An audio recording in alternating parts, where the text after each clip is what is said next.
கோலி talk Kollywood news.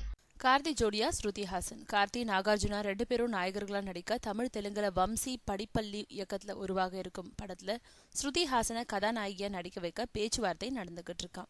2 மொழிகள்ல தயாராகும் படம்ன்றதுனால 2 மொழிகள்லயும் பிரபலமான நடிகை ஒருத்தவங்க ஹீரோயினியா நடிச்சா படத்துக்கு பிளஸ்ஸா இருக்கும்னு நினைச்சு ஸ்ருதி ஹாசனை அணுகியிருக்காங்களாம்.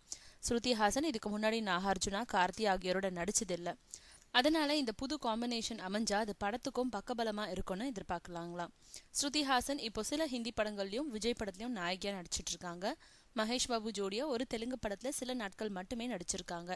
அதுக்குள்ள அந்த படத்துல இருந்து அவங்க நடிக்காம விலகிட்டாங்கன்னு செய்திகள் வெளியாக இருக்கு.